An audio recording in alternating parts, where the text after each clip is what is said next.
मेहता का उल्टा चश्मा। Every great empire begins with a dream, and my dream was Gata Electronics. I had the vision, I had the plan, but I didn't have the funds. Until my father made a silent sacrifice. He mortgaged our ancestral land to give me a chance.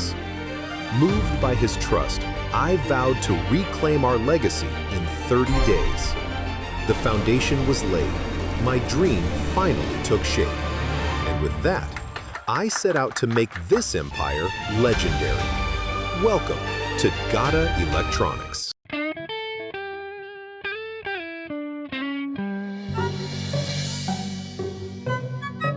अरे बहू।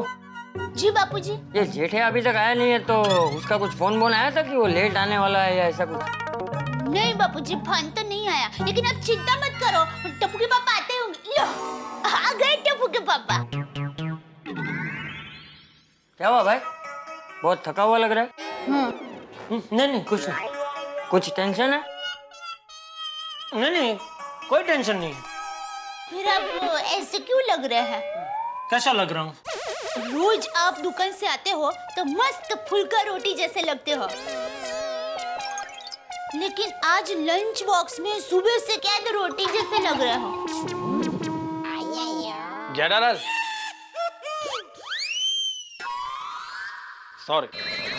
हे भगवान, ये अय्यर इडली जरूर मेरा फजेता करने आया है। Please भगवान, बापूजी और दया को मत पता चलने देना। बबीता जी, अय्यर भाई, आप दोनों इस वक्त? जय भाभी, आपने वो कहावत तो सुनी होगी कि मेहमान और मुसीबत दोनों कभी भी आ सकते हैं। तो भाई अभी तो मुसीबत बन के आया है कि मेहमान बन के आया है? चाचा जी, मैं तो मेहमान बनकर ही आया हूँ, लेकिन मुसीबत तो जेठालाल के लाइफ में आया है। जेठिया, ये क्या बोल रहा है? पता नहीं क्या बोल रहे हो अय्यर भाई? क्या नहीं जेठालाल। चाचा जी, आपको मालूम नहीं है क्या? जेठालाल, तुमने चाचा जी को बताया नहीं?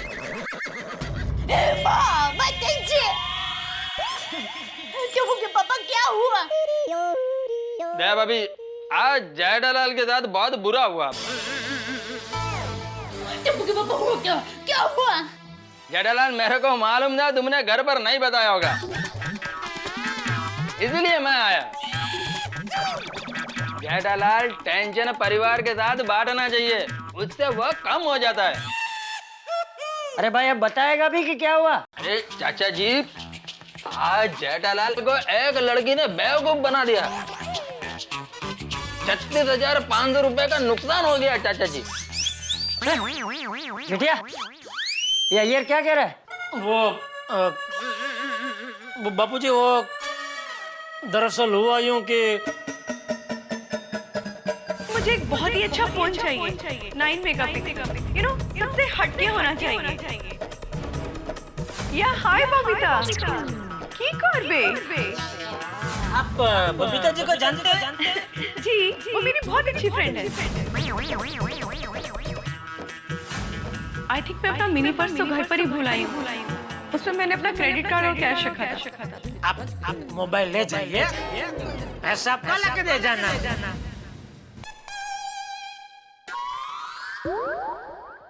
अरे लेकिन वो लड़की जब दुकान में आई तो तुझे बबीता को फोन करना चाहिए था ना? हाँ जेठा जी, अगर आपने मुझे तभी फोन किया होता ना तो उसी वक्त वो लड़की पकड़ी जाती। हाँ चाचा जी, मेरे को तो ये समझ में नहीं आ रहा है कि जेठालाल जैसा इंटेलिजेंट बिजनेसमैन एक लड़की से बेवकूफ बन गया। जेठालाल, नेक्स्ट टाइम ध्यान रखना, ओके? चाचा जी, अब हम लोग चलते हैं, ठीक है? चलो Babita. Jetha ji, I am feeling so sorry about it. मेरा नाम लेके एक लड़की आपके साथ इतनी बड़ी फ्रॉड करके गई। नहीं बबीता, इसमें तुम्हारी कोई गलती नहीं है, गलती सब जेठिया की है। अरे उस लड़की ने आके बोला कि वो तुम्हारी दोस्त है और ये बबूचक ने मान लिया। अरे जेठालाल, नेक्स्ट टाइम कोई भी लड़की तुम्हारे दुकान पर आकर बोले ना कि वो बबीता का फ्रेंड है, तो तुम डायरेक्ट मेरे को फोन करने का। तो मैं तुमको बता देगा कि वह बबीता का फ्रेंड है कि नहीं है। चलो बबीता। बाय।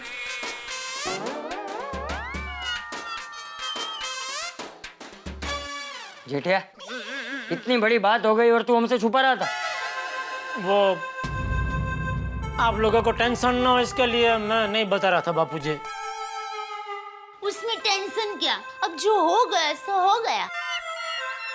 अब क्या करोगे? क्या करोगे क्या? पूरी दुकान थोड़ी लुट के गई है। 36,500 का मोबाइल ही तो लेके गई है। क्या जमाना आ गया, एक पढ़ी लिखी औरत आपसे चैटिंग करके गई। चैटिंग? छेतरपिंडी। चीटिंग? अच्छा जेठिया, तूने पुलिस कंप्लेंट की? नहीं बापूजी। क्यों? पुलिस कंप्लेंट तो करनी चाहिए ना। नहीं करनी चाहिए, लेकिन बापूजी पुलिस कंप्लेंट करूंगा तो फिर काम धंधा छोड़कर रोज पुलिस स्टेशन के धक्के खाने पड़ेंगे। ठीक है, जैसा तुझे ठीक लगे वो कर। दया, तो खाना परोस, मैं हाथ मुंह धो के आता हूँ।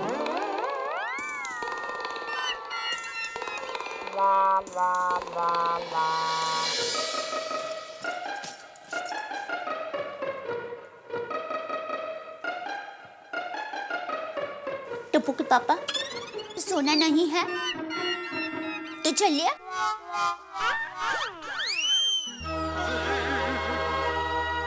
अब छोड़ो उस बात को। किस बात को? वो उस लड़की के बारे में आप सोच रहे हो ना? कौन सी लड़की? वही जो आपको बबीता जी की फ्रेंड बनकर आपके पास से मोबाइल फोन लेकर गई। चलिए, अब जो हो गया सो हो गया, भूल जाइए। अरे कैसे भूलो दया, एक लड़की मुझे बेवकूफ बना के गई। मेरे पति को टेंशन देने वाली उस औरत को मैं दया टप्पू के पापा गड़ा श्राप देती हूँ। उसको कभी मेकअप करने ही ना मिला, और वो इतनी मोटी हो जाए कि उसका साइज की सैंडल ही ना मिला। और अगर सैंडल मिले तो उसके सैंडल में चिंगम चिपकती रहे।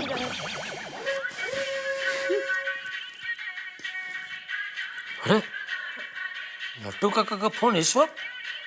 लगता है उस लड़की के बारे में कुछ पता चल गया होगा। हाँ लट्टू काका। सेठ जी, वो लड़की जो सवेरे आपको बेवकूफ बना के मोबाइल लेके गई। हाँ हाँ लट्टू काका, उसके बारे में कुछ पता चला?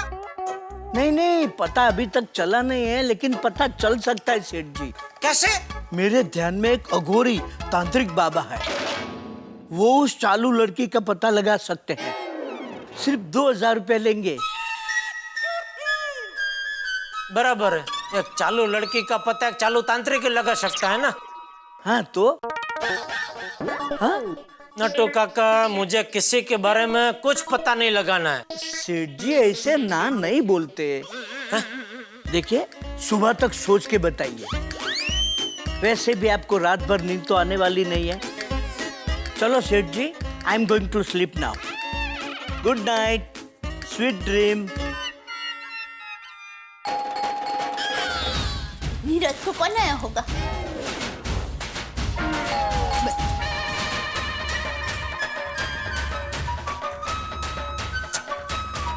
अभी कौन आया होगा जलर पे नमक छिड़कने? मेरे परम मित्र जेठालाल ने लाख कोशिश की अपनी बेवकूफी को छुपाने की, लेकिन जैसा कि देखा आपने कि उनकी बेवकूफी न्यूज़पेपर की हेडलाइन बन गई। भाई, हम कितनी ही कोशिश कर लें अपनी बेवकूफी को छुपाने की, लेकिन जितनी ज्यादा कोशिश करेंगे उतने ज्यादा बेवकूफ लगेंगे। लेकिन हम इंसान लोग ये कहाँ समझते हैं कि हम अपनी गलतियों से ही सीखते हैं। आप कल्पना कीजिए, आप एक ऐसे रास्ते में दौड़ रहे हो जहां आपके पीछे आपसे भी ज्यादा तेज गति से एक बैल दौड़ रहा हो और आपके पास दाएं बाएं मुड़ने का रास्ता ना हो, तो क्या हाल होगा आपका? ठीक वैसा ही हाल मेरे परम मित्र जेठालाल का हो रहा है। भाई, एक तरफ तो पैसों का नुकसान, दूसरी तरफ लोगों के ताने। गुस्से में ज्वालामुखी की तरह बैठे हैं जेठालाल, और इस वक्त बज गई है डोर बेल। अब आने वाला कौन होगा? आने वाले पे कहीं ये ज्वालामुखी फट न जाए, कहीं जेठालाल गुस्से में कुछ कर न बैठे, कहीं पुलिस कंप्लेन तो नहीं करेंगे भाई। ये कहानी बहुत सारे मोड़ लेने वाली है, लेकिन हर मोड़ पे हंसी हंसी आपके लिए। बस मेरे साथ देखते रहिए तारक मेहता का उल्टा चश्मा।